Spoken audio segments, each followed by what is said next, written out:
September 7వ తేదీ సంపూర్ణ చంద్రగ్రహణం ఏర్పడనుంది.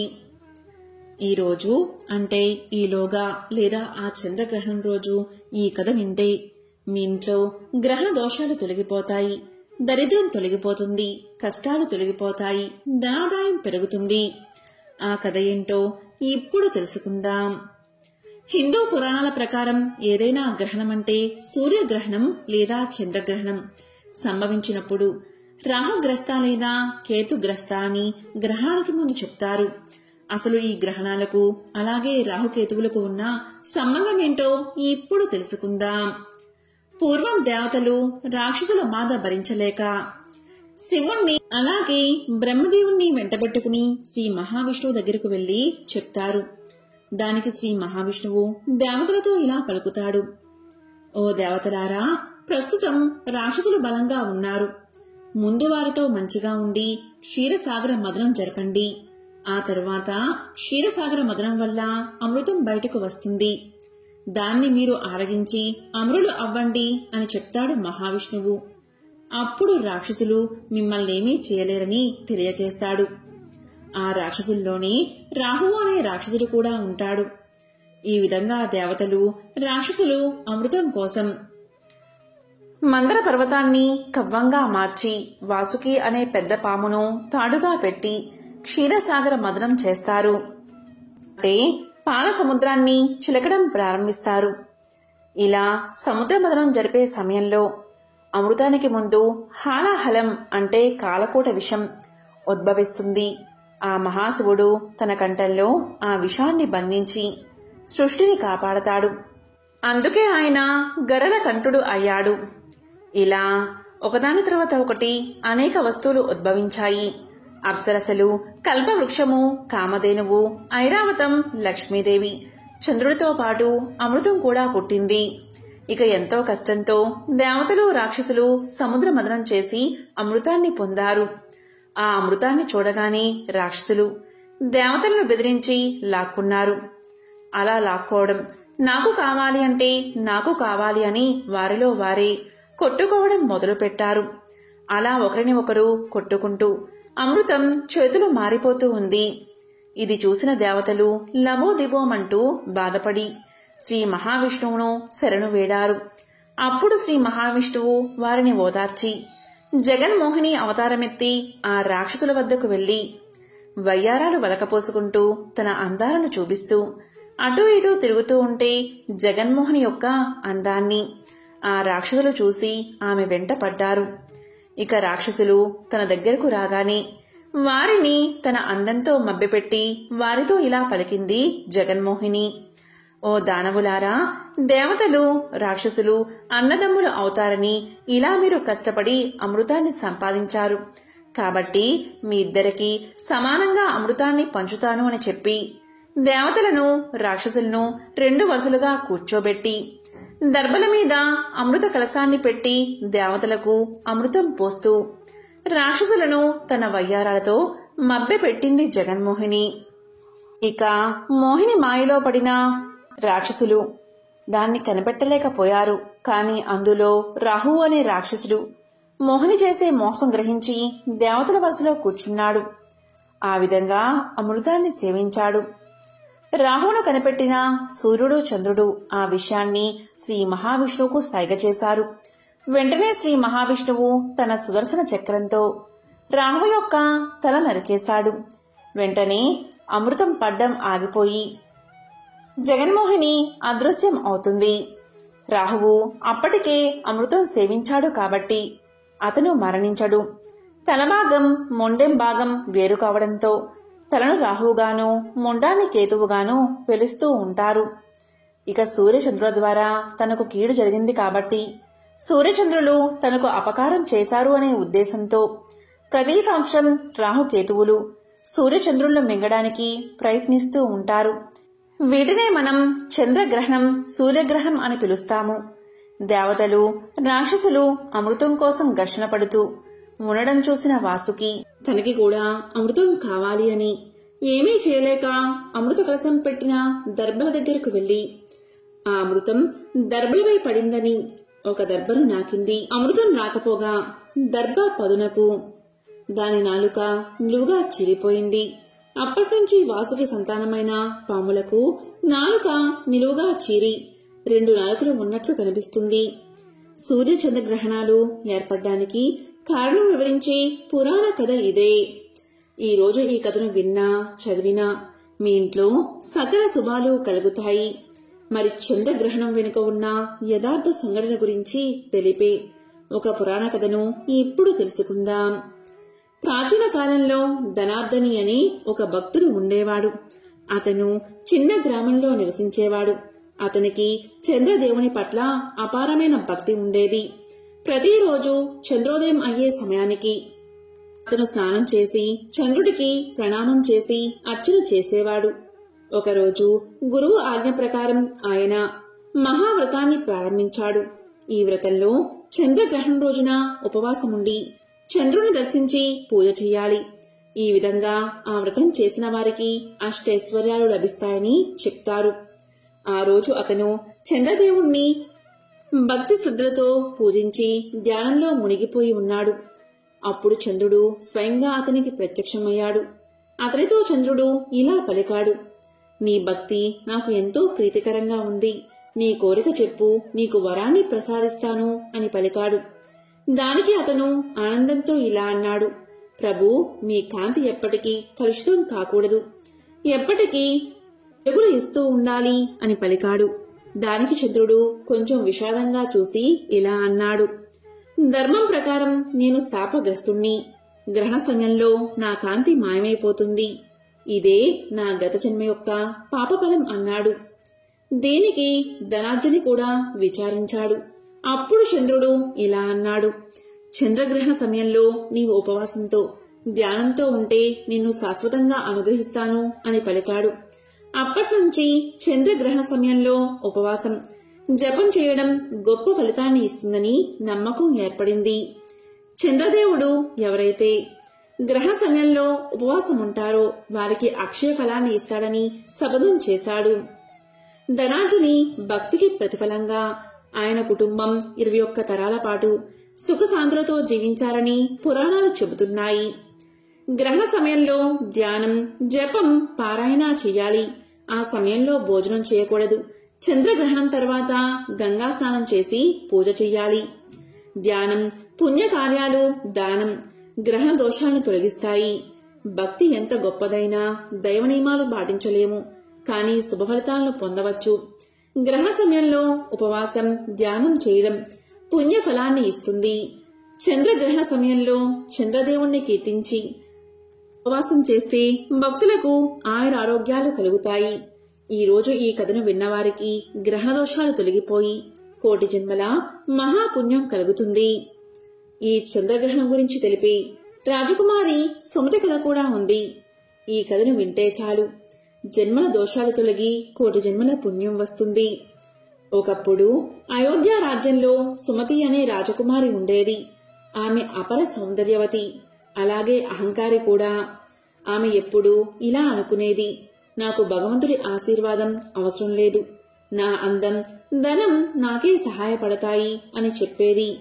కాని ఆమె సేవకురాలు చంద్రగ్రహణం రోజున ఉపవాసముండి గ్రహ నియమాలు పాటించేవారు. ఒకరోజు సుమతి తండ్రైన మహారాజు సుమతితో ఇలా పలికాడు, సుమతి, నీవు కూడా ఈ రోజు అంటే చంద్రగ్రహణం రోజు పూజలు చెయ్యి, ఉపవాసం ఉండు. ఇలా చేస్తే గొప్ప ఫలితాలు వస్తాయి అని పలికాడు. కాని సుమతి తండ్రి మాటలను అవహేళన చేసింది. ఇది వృద్ధుల ఆచారం, ఇది నాకెందుకు అని అహంకారంతో సమాధానం చెప్పింది. ఓ చంద్రగ్రహణం రోజున సుమతి సేవకురాలు ఉపవాసంతో పూజలు చేస్తున్నప్పుడు సుమతి ఆమెను తీవ్రంగా నిందించింది. చంద్రగ్రహణం పూజలు నువ్వుల గింజలు వంటివని, దేనికి ఉపయోగపడమని హేళన చేసింది. అదే సమయానికి ఒక మహర్షి ఆయన రాజ్యానికి విచ్చేశాడు. మహర్షి ఆమె మాటలు విని ఇలా శపించాడు, ఓ రాజకుమారి, చంద్రగ్రహణాన్ని అవమానించినందుకు నీవు కూడా ఒకరోజు చంద్రుడి కాంతిని కోల్పోతావు అని శాపమిచ్చాడు. దీని ఫలితంగా సుమతి ముఖంపై కాంతి తగ్గిపోయింది. ఆమె అందమైన ముఖం క్రమంగా నల్లగా మారిపోయింది. దీన్ని రాజ్యంలో అందరూ విస్మయంతో చూశారు.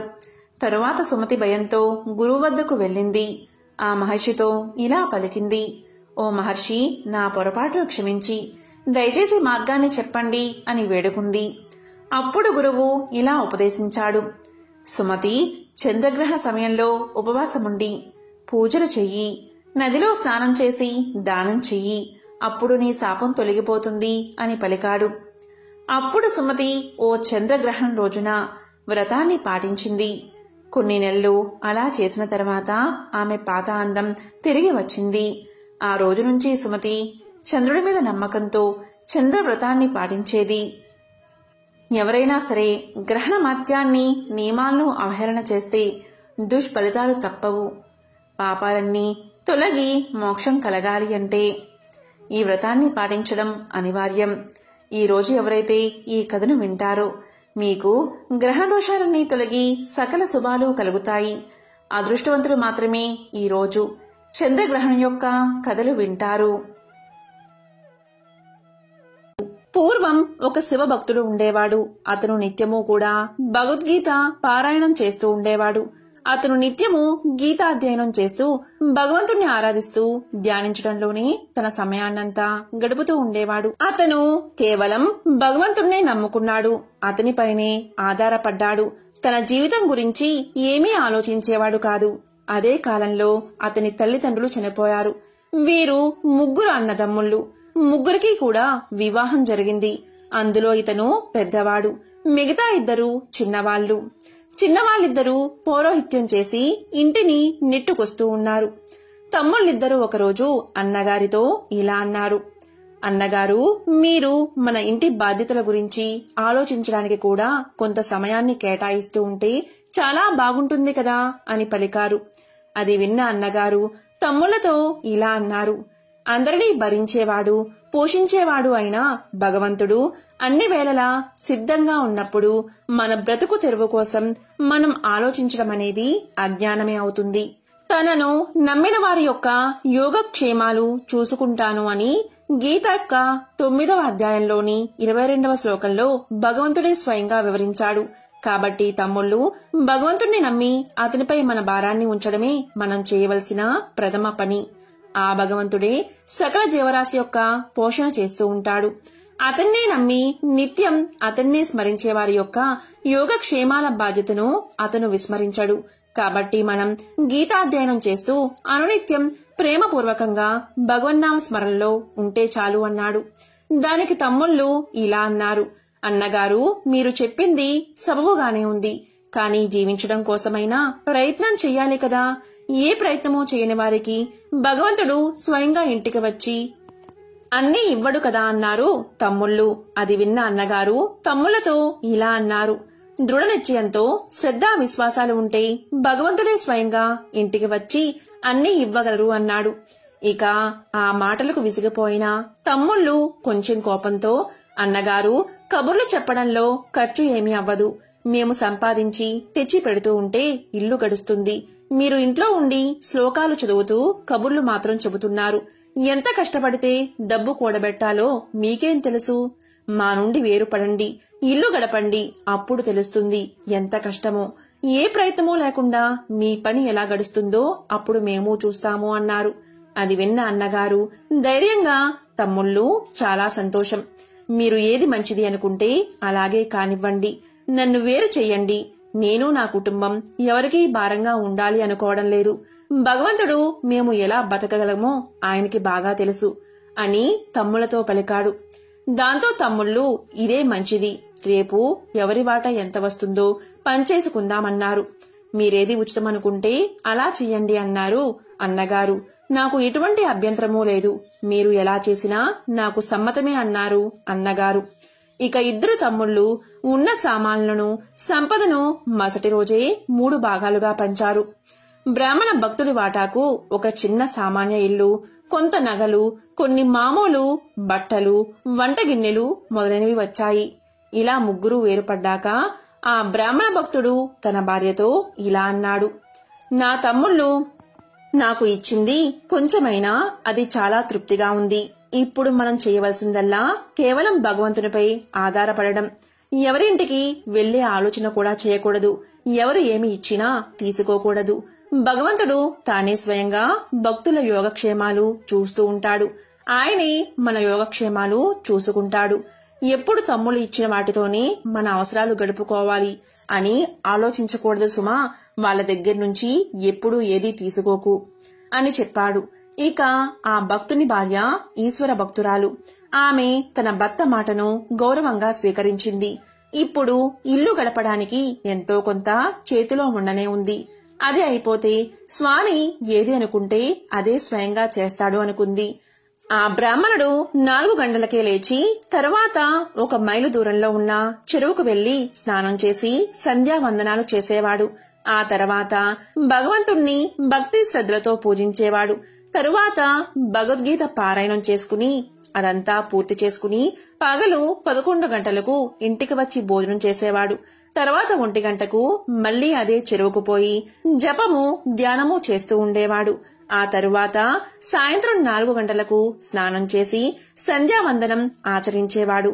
ఈ విధంగా రాత్రి 8 గంటల వరకు ఈ కార్యక్రమాలు చేసుకుని తరువాత ఇంటికి వచ్చి భోజనం ముగించుకుని తన భార్యతో సత్కాలక్షేపం చేసి రాత్రి 10 గంటలకు పడుకునేవాడు.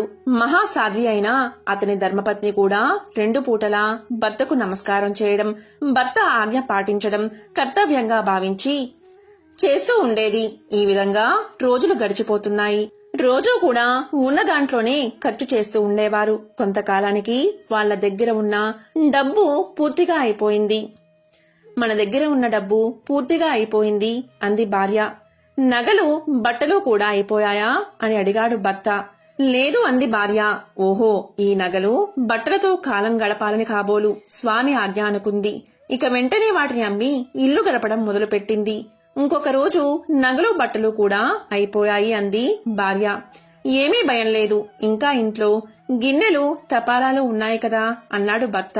ఓహో, స్వామి గిన్నెలు తపాలాలు అమ్మి గడపమని అంటున్నాడు, ఇంటిని అమ్మమంటున్నాడు అనుకుంది భార్య. ఆమె ఆనందంగా ఇల్లు అమ్మేసి అద్దె ఇంట్లోకి మకాం మార్చింది. కొన్నాళ్లకు అవి కూడా అయిపోయాయి. దాంతో చివరకు భార్యకు కట్టుకోవడానికి 1 చీర, బ్రాహ్మణుడికి 1 దోవతి, ఉత్తరీయం మాత్రమే మిగిలాయి. ఒకరోజు బ్రాహ్మణుడు 4 గంటలకే లేచి అడవికి పోవడం చూసి నమస్కారం చేసి భార్య ఇలా అంటుంది. స్వామి, ఇప్పుడు ఇంకా ఏమీ మిగల్లేదు. ఈ ఇల్లు అద్దె ఇల్లు, గిన్నెలు అన్నీ కూడా పూర్తిగా అయిపోయాయి. ఇక మీరు పారాయణం చేసే గీతా గ్రంథం, మీ దోవతి, ఉత్తరీయము, నా చీర మాత్రమే మిగిలి ఉన్నాయి. ఈ రోజు అన్నం వండడానికి బియ్యం కూడా లేవు. అన్నీ కూడా నిన్ననే నిండుకున్నాయి అంది. బ్రాహ్మణుడు భార్య మాటలు విని కూడా మారు మాట్లాడకుండా ఎప్పటిలాగే చెరువు దగ్గరకు వెళ్లిపోయాడు. చెరువుకు చేరి స్నానమాచరించి సంధ్యావందనం చేసి గీతా పారాయణం చేస్తూ ఉండగా ఆయనకు కష్టమైన శ్లోకం కనిపించింది. ఆ రోజు ఆ శ్లోకాన్ని చదివి ఉలిక్కి పడ్డాడు. దాన్ని మననం చేసుకుంటూ మనసులో ఇలా అనుకున్నాడు. ఈ శ్లోకంలో భగవంతుడు ఏమీ వాగ్దానం చేయలేదు. నిజంగా భగవంతుడే ఇలా శబదం చేసి ఉంటే నేటి వరకు నా గురించి కొంచెం కూడా పట్టించుకోలేదే. నేను పూర్తిగా ఆయన్నే నమ్ముకున్నానే, ఆయన మీదే ఆధారపడ్డానే అని పరిపరి విధాలుగా ఆలోచించి సమాధాన పడలేక ఆ శ్లోకాన్ని విడిచిపెట్టి మిగతా శ్లోకాలను పారాయణం చేయడం మొదలుపెట్టాడు. భగవంతుడు బ్రాహ్మణుడి మనసులోని భావాన్ని గ్రహించి స్వయంగా ఒక విద్యార్థి రూపం ధరించి 1 గుర్రం మీద ఆయన ఇంటికి వెళ్లి బ్రాహ్మణుడి భార్య ఎదుట మిఠాయిలతో నిండిన 1 పల్లాన్ని ఎదుట ఉంచి, అమ్మా, గురువుగారు ఎక్కడున్నారు అని అడిగాడు. అది విన్న బ్రాహ్మణుడి భార్య, ఇక్కడికి 1 మైలు దూరంలో ఒక చెరువు ఉంది. ఆ చెరువు దగ్గర మీ గురువుగారు ఉన్నారు. ఇప్పుడు 10 గంటలు అయ్యింది. వారు రావడానికి ఇంకో గంట పడుతుంది. ఇంతకు మీరు ఎవరు? ఈ మిఠాయిలు ఎందుకు తెచ్చారు అని అడిగింది. దానికి ఆ విద్యార్థి, నేను పండితుల వారి శిష్యుణ్ణి. మా గురువుగారి గురుపత్నుల సేవార్థం ఈ మిఠాయిలు తెచ్చాను. దీన్ని మీరు స్వీకరించండి అన్నాడు. అందుకు ఆమె, పండితుల వారు ఎవరిని శిష్యులుగా చేసుకోరు. ఎవరు ఇచ్చిన వస్తువులను తీసుకోరు. ఎవరి వస్తువులను తీసుకోవద్దని నన్ను ఆజ్ఞాపించారు. కాబట్టి ఎవరు ఏమి ఇచ్చినా వాటిని నేను స్వీకరించలేను. వాటిని మీరు తీసుకువెళ్ళండి అంది. దానికి విద్యార్థి, నాకు తెలిసింది, గురువుగారు ఎవరినీ శిష్యులుగా స్వీకరించలేదు. ఇది అక్షరాలా నిజం. కాని నన్నుగాక ఇంకా ఎవరిని శిష్యునిగా చేసుకోలేదు, ఇక చేసుకోరు కూడా. నాపై వారికి విశేషమైన కృపా దృష్టి ఉంది, అందుకే నన్ను శిష్యునిగా చేసుకున్నారు అన్నాడు. ఆమె గురువుగారికి శిష్యుడు ఉన్నట్టు నేనెప్పుడూ వినలేదు. నాకు తెలిసినంత వరకు వారికి శిష్యులు లేరు. మరి మీరు వారి శిష్యులు అని నేను ఎలా నమ్మను? ఏదేమైనా ఈ మిఠాయిలు మాత్రం నేను ఎట్టి పరిస్థితుల్లోనూ స్వీకరించలేను. కాబట్టి పండితుల వారు వచ్చాక వారి చేతికే ఇవ్వండి అంది. దానికి విద్యార్థి, సరే మంచిది. ఈ పల్లెము, నా గుర్రము రెండూ ఇక్కడే ఉంటాయి. నేను మళ్లీ వచ్చి గురువుగారిని కలుసుకుంటాను అన్నాడు. అందుకు ఆమె, మీరు ఈ పల్లాన్ని కూడా తీసుకుని వెళ్ళండి. పండితుల వారు వచ్చాక తిరిగి వాటిని ఆయనకి సమర్పించండి. అనుమతి లేకుండా దీన్ని ఇక్కడ ఉంచవద్దు అని పలికింది. కాని భగవంతుని రూపంలో ఉన్న విద్యార్థి ఆ పల్లాన్ని అక్కడే వదిలి వెళ్లిపోయాడు. ఇక చెరువు నుంచి 1 గంట తర్వాత వచ్చిన పండితుడు ఇంట్లోకి ప్రవేశించి మిఠాయితో నిండిన పల్లాన్ని చూశాడు. కోపంగా, ఈ మిఠాయిలు ఎక్కడివి అని భార్యను అడిగాడు. ఇది ఇక్కడ ఎందుకుంది, ఎవరు తెచ్చారు అని అడిగాడు భార్యను. భార్య 2 చేతులు జోడించి వినయంగా జరిగిందంతా చెప్పింది. అది విన్న పండితులు ఎంతో పులకించిపోయాడు. నీవు చాలా ధన్యురాలువు. ఆయన సాక్షాత్తు భగవంతుడే. సాక్షాత్తు భగవంతుడి దర్శనం పొందిన నీవు ఎంత భాగ్యశాలివి. నేను హీనుణ్ణి కావడం వల్ల నాకు ఆయన దర్శనం కాలేదు. నేను ఒక్కరోజు కూడా ఆకలిని తట్టుకోలేకపోయాను. భగవంతుడి వాక్యాలు విశ్వసించక ఆయనపై అలిగాను. భగవద్గీత సాక్షాత్తు భగవంతుడి నోటి నుండి వెలువడింది. దాన్ని విశ్వసించకపోవడం అంటే పూర్తిగా భగవంతుడిని నమ్మక అపరాధం చేసినట్లు అర్థం. ఈ రోజు నేను గీతా పారాయణం చేసే సమయంలో నాకు ఒక శ్లోకం కనిపించింది. ఆ శ్లోకం చదివి నేను భగవంతుని వాక్యలపై అనుమానం కలిగాను, అపనమ్మకం కలిగింది. ఇవి నిజంగా భగవంతుడు పలికిన వాక్యాలే అయితే నిశ్చయంగా నా యోగక్షేమాలు ఆ భగవంతుడే భరించేవాడు. అలా జరగలేదు అంటే ఇవి భగవత్ వాక్యాలు ఏమాత్రం కావు. వీటిని ఎవరో భగవంతుని వాక్యాలుగా చేర్చి ఉంటారు అనే అనుమానం, అపనమ్మకం కలిగి ఆ శ్లోకాన్ని చదవకూడదని నిర్ణయించుకుని మిగతా శ్లోకాలను అనుసంధానం చేశాను. నేను నీచాతి నీచుణ్ణి, మహాపాపిని, విశ్వాసహీనుణ్ణి. మనసులో కాస్తంత నమ్మకం ఉన్నా ఇలాంటి నీచ కార్యానికి వడిగట్టేవాణ్ణి కాదు. నీవు మహాభక్తురాలివి కాబట్టి నీకు స్వామి దర్శనం ఇచ్చాడు. ఇక స్వామి దర్శనం ఇచ్చే వరకు నాకు మనశ్శాంతి లేదు అని విచారిస్తూ బయటకు చూశాడు. బయటకు చూడగానే ఆశ్చర్యంగా బయట ఉన్న గుర్రం మీద ఒక పెద్ద మూట ఉండడం గమనించి వెంటనే దాన్ని ఇంట్లోకి తెచ్చి విప్పి చూశాడు. అందులో ఎంతో విలువైన రత్నాలు, వజ్ర వైడూర్యాలు ఉన్నాయి. బ్రాహ్మణుడు వాటిని చూసి తాను చేసిన పనికి పశ్చాత్తాపపడ్డాడు. అదంతా చూసి, స్వామి, నాకు ఈ రత్నరాశులు ఇచ్చి ఎందుకు నన్ను మరిపిస్తావు అంటూ బ్రాహ్మణుడు ఆనందంతో ముగ్ధుడు అయిపోయాడు. ఇక చాలాసేపు అవడం చూసి భార్య భగవత్ ప్రసాదాన్ని తీసుకుందాం రండి స్వామి అని పలికింది. తాను వస్తానని స్వామి చెప్పి వెళ్లారు కదా, వారు వచ్చిన తర్వాత ప్రసాదాన్ని తీసుకుంటా అన్నాడు బ్రాహ్మణుడు. సాయంకాలమైనా స్వామి రాలేదు. ఇకనైనా ప్రసాదం తీసుకోండి రండి అని పిలిచింది భర్తని. అయినా వినలేదు. మళ్లీ భార్య ఎంతో వినయంగా ప్రసాదం తీసుకోండి స్వామి అని పిలిచింది. అయినా బ్రాహ్మణుడు ప్రసాదం తీసుకోలేదు. ఇక భార్యాభర్తలిద్దరూ ఏమీ తినకుండానే నిద్రపోయారు. రాత్రి 11 గంటలు అయింది. ఇంతలో ఎవరో తలుపు కొడుతూ, గురుమాత తలుపు తీయండి అమ్మా అని మధుర స్వరంతో పిలవడం వినబడింది. బ్రాహ్మణ దంపతులకు ఇంకా నిద్ర పట్టలేదు. గురుమాత అన్న మధురమైన కంఠస్వరం విన్న బ్రాహ్మణుడి భార్య ఉలిక్కి పడింది. ఆనందంతో ఉక్కిరి బిక్కిరై, స్వామి చూడండి, మీ భగవంతుడు వచ్చేశాడు అని పలికింది. బ్రాహ్మణుడు వెంటనే పరుగు పరుగున వెళ్లి తలుపు తీశాడు. భగవంతుని చరణాల మీద వాలిపోయాడు. భగవంతుడు అతన్ని తన హృదయానికి హత్తుకున్నాడు. ఆ సమయంలో బ్రాహ్మణుడి పరిస్థితి చాలా విచిత్రంగా ఉంది. అతని శరీరంపై వెంట్రుకలు నిక్కబొడుచుకున్నాయి. కళ్ళ నుండి నీరు కారుతుంది. గొంతు మోగబోయింది. అయినా ఏదో మాట్లాడాలని, స్వామి, నేను చేసిన పనికి నరకానికి పోకుండా మీ దర్శన భాగ్యాన్ని కలిగించారు. నా వంటి ధనదాహం కలవాడు నీచుడు మరొకరు ఉండడు. ధనం కోసమే మిమ్మల్ని ప్రార్థించాను, భజన చేశాను. అందుకే మీరు నాకు ఈ రత్నరాశులు ఇచ్చి సంతోషం కలిగించారు అన్నాడు. అప్పుడు భగవంతుడు, ఇందులో నీ దోషమేమీ లేదు. నీవు నా మీద ఆధారపడ్డావు. నేను రావడంలో ఆలస్యం చేశాను. ఇది నా స్వభావ దోషమే. అయినా ఇంతవరకు భోజనం ఎందుకు చేయలేదు అని భగవంతుడు పండితుణ్ణి అడిగాడు. దానికి బ్రాహ్మణుడు, మీరు మళ్లీ వస్తానని చెప్పి వెళ్లారు కదా, మరి మీరు రాకుండా నేను భోజనం ఎలా చేస్తాను స్వామి, ముందు మీరు భోజనం చెయ్యండి, తర్వాతే మేము ప్రసాదాన్ని తీసుకుంటాము అని అన్నాడు. దానికి భగవంతుడు, అలా కాదు, మనందరం కలిసి భోజనం చేద్దాము అన్నాడు. అప్పుడు ఆ బ్రాహ్మణుడి భార్య వారిద్దరికీ భోజనం వడ్డించింది. అత్యంత భక్తి పారవస్యంలో బ్రాహ్మణుడు భగవత్ ప్రసాదాన్ని సంతోషంగా స్వీకరించాడు. అది చూసిన భగవంతుడు, నీకు ఏమి కావాలో కోరుకో అన్నాడు. దానికి బ్రాహ్మణుడు, స్వామి, మీరే స్వయంగా దయచేశారు, నాకు ఇంకా కావలసిందేముంది, నాకు ఎటువంటి ఆలోచనలు లేకుండా మీ అందే ప్రేమ కలిగి ఉండేలా ఆశీర్వదించండి అన్నాడు. తదాస్తు అన్నాడు భగవంతుడు. దానితో భగవంతుడు అంతర్ధానమయ్యాడు. ఆ తర్వాత బ్రాహ్మణ పత్ని కూడా ప్రసాదాన్ని స్వీకరించింది. ఇక తమ్ముళ్ళు, అన్నగారు ఇంటి నుండి వేరుపడినప్పటి నుంచి అత్యంత దుఃఖానికి, దారిద్ర్యానికి అనుభవిస్తూనే ఉన్నారు. వారికి ఎవరి సహాయమూ లభించక, అడిగిన అప్పు ఇచ్చేవాళ్లు లేక, కరువై చాలా హీనమైన స్థితిలోకి దిగజారిపోయారు. మా అన్నగారు చాలా ధనవంతులు అయ్యారని, ఆయన ఇంటి ముందు యాచకులు బారులు తీరి ఉంటారని విన్న తమ్ముళ్ళు అన్నగారి దగ్గరకు చేరుకున్నారు. పరమభక్తుడైన పండితుడు తన తమ్ముళ్ళిద్దరినీ దగ్గరకు తీసుకుని హృదయానికి హత్తుకున్నాడు. అలాగే వారి యోగక్షేమాలు అడిగాడు. దానికి వారు, మీ వంటి సత్పురుషుల నుండి విడిపోయిన వాళ్ళం ఎలా క్షేమంగా ఉంటాము, మీకు మొహాన్ని చూపించే స్థితిలో కూడా మేము లేము, మాపై మీరు ఎంతో ప్రేమతో మమ్మల్ని ఆదరిస్తున్నారు అన్నారు తమ్ముళ్ళు. దానికి అన్నగారు, ఇలా అనకండి, మనందరం సహోదరులం, మనం ఎప్పటికీ వేరు కాలేము, ఇదేదో కర్మఫలం కాబట్టి ఇలా జరిగింది, మనం ఇంతకు ముందు ఎలా ఉండేవాళ్లమో ఇప్పుడు అలానే ఉండాలి, ఈ కనిపించే ఆశ్చర్యమంతా భగవంతునిదే, భగవంతుణ్ణి మనస్ఫూర్తిగా నమ్మిన వారి యోగక్షేమాలు ఆయనే చూసుకుంటాడు.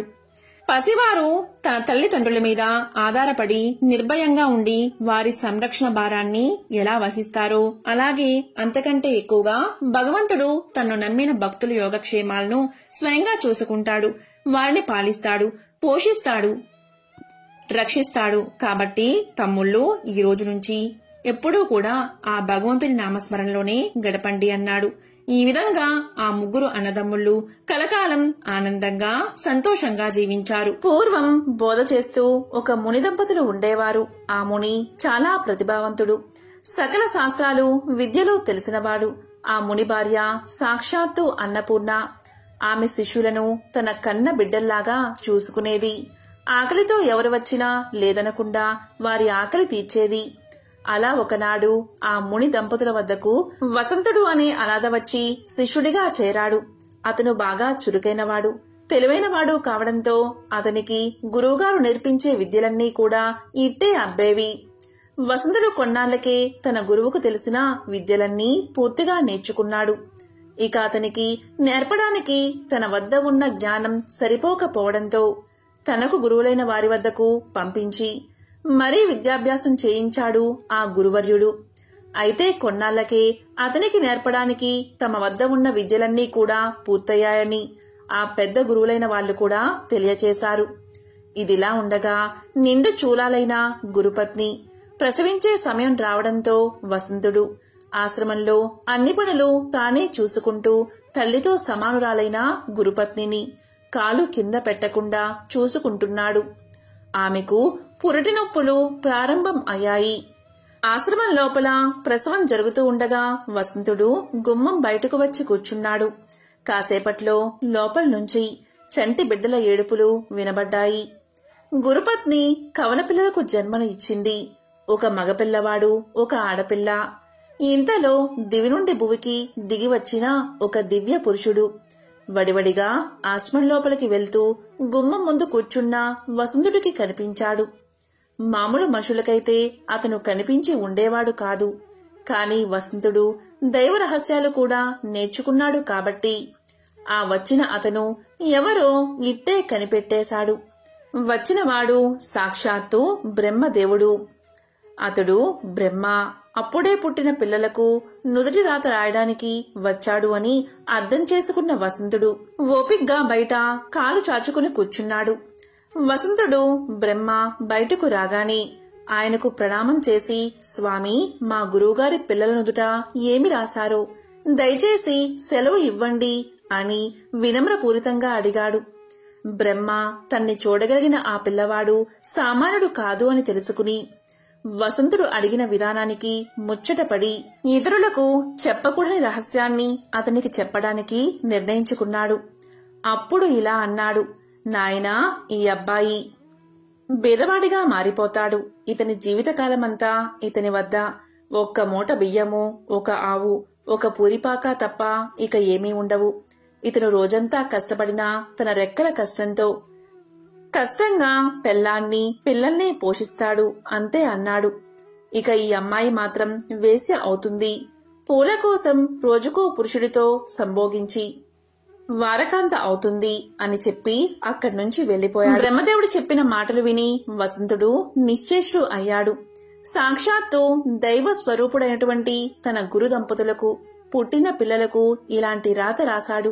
ఏమిటి విధాత అని విచారంగా ఆలోచనలో మునిగిపోయాడు. వెంటనే తన గురువు గారిని బ్రహ్మరాత మార్చగలమా అని అడిగాడు. దానికి ఆయన, అది సాధ్యం కాదు నాయనా, అది ఎవరికీ సాధ్యం కాదు అని సమాధానం చెప్పాడు.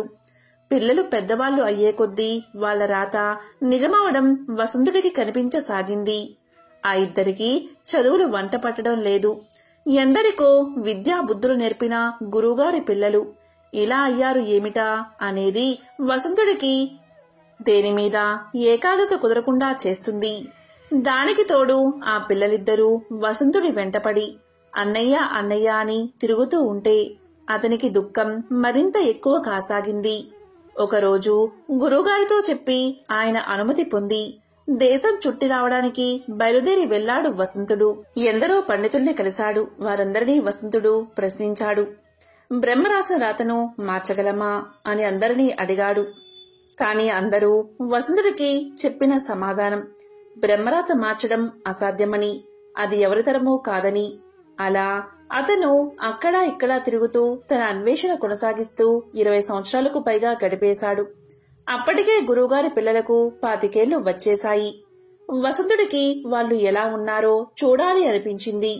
ఆశ్రమానికి తిరిగి వచ్చాడు.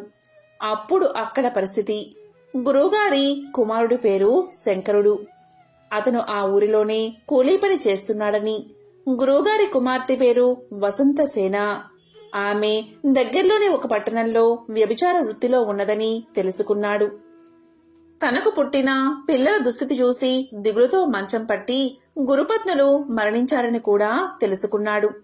అప్పుడు వసంతుడు బాగా ఆలోచించాడు. ముందు శంకరుణ్ణి వెతుక్కుంటూ వెళ్లాడు. వసంతుణ్ణి చూడగాని అన్నయ్య అంటూ బావురమన్నాడు శంకరుడు. చిన్న పూరిపాక, చిరిగిపోయిన దుస్తుల్లో భార్య, ఒక కొడుకు. ఇంట్లో ఎక్కడ చూసినా విలయ తాండవం చేస్తున్న కటిక దారిద్ర్యం. ఇది శంకరుడి పరిస్థితి. దీంతో వసంతుడు ఇలా అన్నాడు, తమ్ముడు, నువ్వు బాధపడకు, ఇప్పటినుంచి నేను చెప్పినట్లు చెయ్యి అన్నాడు. దానికి సరే అన్నాడు శంకరుడు. అన్నయ్య, ఇక నుంచి నువ్వు ఎలా చెప్తే అలాగే చేస్తాను అన్నాడు. అప్పుడు వసంతుడు, ముందు ఆ ఆవును తోలుకుని పట్నానికి వెళ్దాం పదా అన్నాడు వసంతుడు. ఏమీ మాట్లాడకుండా ఆవును తోలుకుని వసంతుణ్ణి అనుసరించాడు శంకరుడు. ఇద్దరూ నేరుగా పట్నంలోని సెంత దగ్గరకు వెళ్లారు. అక్కడ ఒక దళారి దగ్గరకు వెళ్లి ఆవును ఎంతకు కొంటావు అని అడిగాడు. తర్వాత అతడు చెప్పిన ధరకు అమ్మేశాడు వసంతుడు. శంకరుడికి ఏమీ అర్థం కాకపోయినా వసంతుడికి ఎదురు చెప్పలేదు. ఆవును అమ్మగా వచ్చిన డబ్బుతో వంటకు అవసరమైన సరుకులను, శంకరుడి భార్యకు పిల్లలకు కొత్త బట్టలు కొన్నారు. తిరిగి గ్రామానికి బయలుదేరి ఇంటికి రాగానే ఆ సరుకులతో వంట చేయించాడు. శంకరుడి భార్యా పిల్లలు ఆవురావురమంటూ ఆకలి తీర్చుకున్నారు. తర్వాత వసంతుడు శంకరుడితో, తమ్ముడు, అన్నదానం చేద్దాం, ఆకలితో ఎవరు వచ్చినా లేదనకుండా వడ్డించు అన్నాడు. దీంతో శంకరుడు మారు మాట్లాడకుండా అలాగే చేశాడు. కాని శంకరుడు ఆ రోజు రాత్రి వసంతుడితో ఇలా అన్నాడు, అన్నయ్య, ఇంతవరకు ఆ ఆవు ఉంది కదా అన్న ధైర్యం నాకు ఉండేది. ఇప్పుడు ఉన్న ఆ ఒక్క ఆధారం కూడా పోయింది. దాన్ని అమ్మగా వచ్చిన ధనం కూడా అన్నదానానికే ఖర్చయిపోయింది. తెల్లవారితే ఎలా గడపాలో అని భయంగా ఉంది అన్నాడు. దానికి వసంతుడు, తమ్ముడు, నువ్వేమీ ఆలోచించకుండా సుఖంగా నిద్రపో, పొద్దునకి అంతా సర్దుకుంటుంది అని ధైర్యం చెప్పాడు. తీరా పొద్దున్నే లేచి తలుపు తెరిచి బయటికి వచ్చి చూసిన శంకరుడి ఆశ్చర్యానికి అంతే లేకుండా పోయింది. శంకరుడి ఇంటి ముందు ఒక ఆవు నిలబడి ఉంది. శంకరుడి ఆస్తి ఎప్పుడు ఒకే ఆవు అని బ్రహ్మ రాసిన రాత పొల్లుపోకుండా ఉండడానికి రాత్రికి రాత్రి బ్రహ్మే స్వయంగా ఒక ఆవును తీసుకుని వచ్చి అక్కడ కట్టేశాడు. ఆ రోజు కూడా ఆవును తీసుకుని వెళ్లి సంతలో అమ్మి వచ్చిన ఆ డబ్బుతో అన్నదానం చేయించాడు వసంతుడు. తమ్ముడు, ఇక ఇలాగే ప్రతిరోజు క్రమం తప్పకుండా చేస్తూ ఉండు అని చెప్పి వసంతుడు అక్కడ్నుంచి వసంత సేనను వెతుక్కుంటూ బయలుదేరాడు. అన్ని దానాల్లోకెల్లా గొప్పదైన అన్నదానాన్ని క్రమం తప్పకుండా చేస్తున్నందున శంకరుడు తన జీవితంలో అనంతమైన పుణ్యాన్ని మూటకట్టుకున్నాడు. ఆ తరువాత వసంతుడు వాళ్ళను వీళ్లను అడుగుతూ వెళ్లి వసంత సేనని కలుసుకున్నాడు. వసంతసేన ఒక అవ్వతో కలిసి ఒక ఇంట్లో ఉంటుంది. ఆమె వసంతుణ్ణి చూడగానే బోరుమని ఏడ్చేసింది. అన్నయ్యా, నేను మహాపాపిని. ఈ పాప పంకిలంలో కూలిపోయాను. మీలాంటి ఉన్నతుణ్ణి చూడ్డానికి నాకు అర్హత లేదు అని బావురమ్మంది. దానికి వసంతుడు, ఊరుకో చెల్లి, ఊరుకో. ఈ పాప పంకిలం నుండి నువ్వు బయటపడే మార్గాన్ని చెబుతాను. ఇక ఇవాల్టి నుంచి నేను చెప్పినట్లు చెయ్యి అన్నాడు. ఆమెను ఓదార్చాడు. దానికి సరే అంది వసంతసేన. ఆ రాత్రికి విఠలుడు ఎవరు వచ్చినా సరే 1,00,000 వరహాలు చెల్లించాల్సిందే. 1,00,000 వరహాలు చెల్లిస్తేనే లోపలికి ప్రవేశమని చెప్పమని అక్కడ ఉన్న వసంతసేనతో ఉన్న అవ్వకు చెప్పాడు.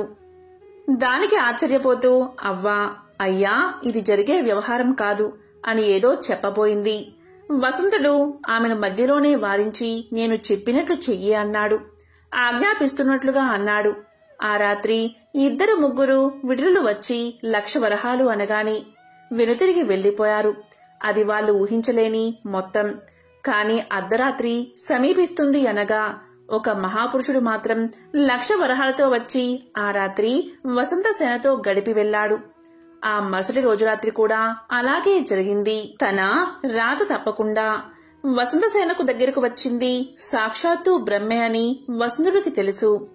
అలా బ్రహ్మ ఆమె దగ్గరకు రావడం వల్ల ఆమె మూటగట్టుకున్న పాపాలన్నీ కూడా నశించిపోయాయి. ఆమె జన్మ చరితార్థం అయింది. అలా వసంతుడు వాళ్ళిద్దరి చేత పుణ్యకర్మలు చేయించి గురుపత్నుల రుణం తీర్చుకున్నాడు.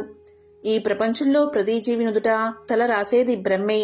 అయినా దాన్ని చక్కగా తీర్చిదిద్దుకునే శక్తిని, అవకాశాన్ని మాత్రం ప్రతి జీవికి ఇచ్చాడు అని దాన్ని నిరూపించాడు. అలా బ్రహ్మరాతను సైతం బ్రహ్మాండమైన రాతగా మార్చి చూపించాడు వసంతుడు. ఓం నమఃశివాయ. ఓం నమో నారాయణాయ. ఓం శ్రీ మాత్రే నమః.